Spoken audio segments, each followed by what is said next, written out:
This lesson is part of the Is Faith Rational topic on the WJEC RS3 Studies in Philosophy of Religion A2 specification. The specification asks you to study the ontological argument for the existence of God and to consider to what degree the ontological argument is convincing.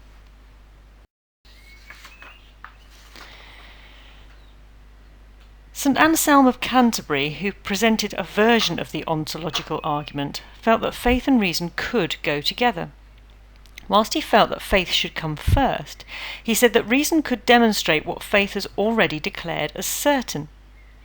His version of the ontological argument is an attempt to show that reason supports faith. Reason is not blind here, it is an illumination of the mind. Ontology is the study of being, and so the ontological argument is an argument based purely on existence or being. It is worth remembering that in the past we have talked about epistemology, how we can know. Empiricist philosophers have claimed that knowledge comes from a study of the physical world via the senses, and that therefore certainty or truth comes when there is physical evidence. Rationalist philosophers regard the senses as flawed. Instead, knowledge comes from a pure reason or logic, such as you might find within maths. This kind of logic is the kind that Anselm is attempting here. He is trying to demonstrate, without reference to empirical evidence, that God must exist. A third route to knowledge that is relevant to us here is revelation. Some would argue that knowledge comes from God alone, revealed directly to the believer. Anselm wouldn't reject this proposition, although he would regard reason as capable of supporting some such revelations. Notice that revelation requires faith in order for a person to accept these revealed truths. In his Proslogion, Anselm presents the ontological argument as a deductive proof, one that has premises which lead to an indisputable conclusion. Thus, if the premises are correct, the conclusion must also be, provided that it is a valid, sound argument. It is a priori, which means that Anselm requires no empirical evidence to demonstrate his conclusion. It is prior to empirical evidence. He also presents two forms of the argument, both of which you must be prepared to explain.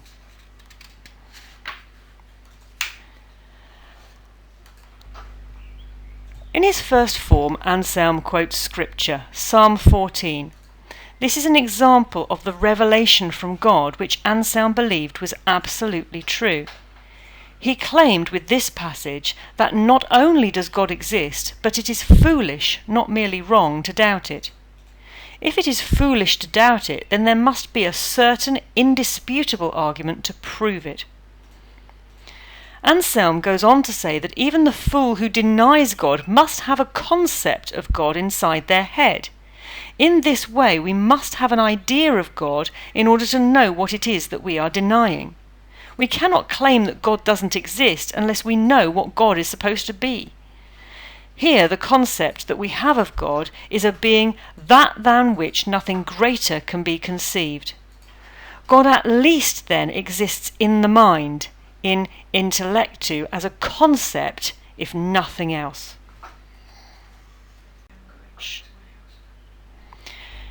In this argument, Anselm argues that existence is a predicate or perfection, a quality that you can either possess or lack.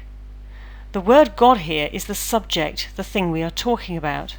The word exists is the predicate, the quality possessed by the subject, God. God's existence can be shown to be self-evident by analysing the word God, because the quality of existence is part of the word we are using. By analysing the word God, it will be obvious to us that he exists. Here it is important to see how Anselm moves forward. We have established that even for the fool, the concept of God exists in intellectu. If we have the concept of God, then, as that than which nothing greater can be conceived, it stands to reason that if God only exists in the mind, then I could imagine something greater than God that exists in the mind and in reality as well. And if I can conceive of this being, then God can't be that than which nothing greater can be conceived, because I've just conceived of something greater. So if God is that than which nothing greater can be conceived, then he must exist both in intellectu and in re, since that is greater than just existing in the mind. Greater here means perfect or having all perfections. Conceived means thought of. As perfection means having all predicates or qualities, then to be the being that has been defined here, God must have the perfection of existence in reality. This argument contains a principle that is known as Reductio Ad Absurdum. This is the idea that it reduces to absurdity the idea that we can talk of God only existing in our minds. If God is that than which nothing greater can be conceived, it is absurd to say that he does not exist in reality, because then he would not be what we have just said he is.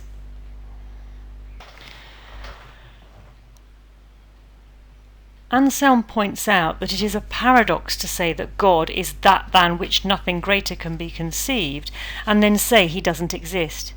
It is greater to exist in reality and in the mind than to exist in the mind alone. So God must exist. It is only logical.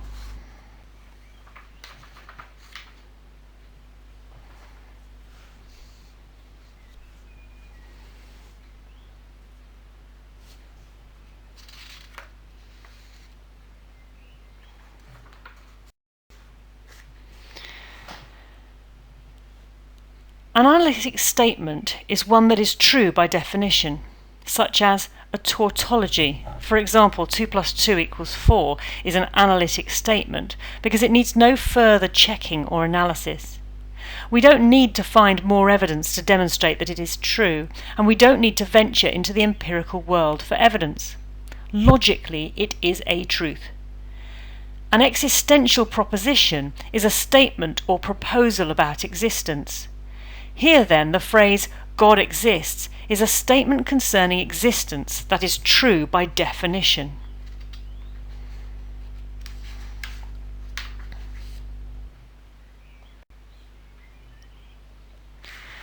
Anselm goes on to develop more reasoning that restates his first form in a different way.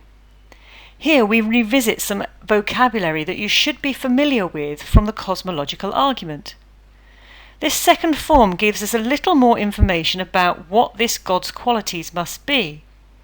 This form should help the theist see rational basis for some of God's nature.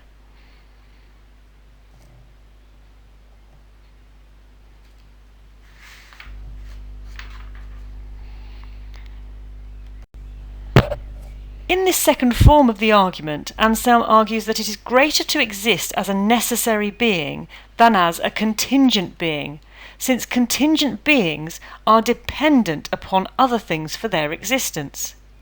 It is much greater to be an unlimited being than a limited one.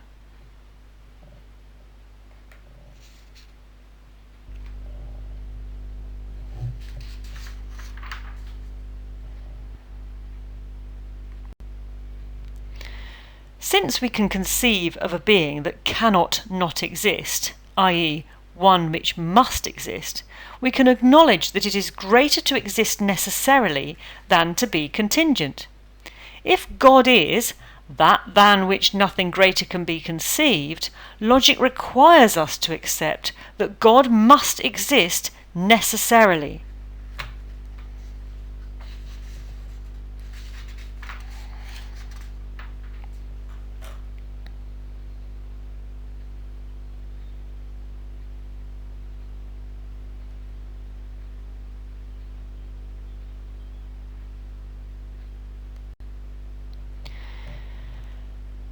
These two forms together, Anselm felt, are conclusive rational proof to support the pre-existing faith that God exists.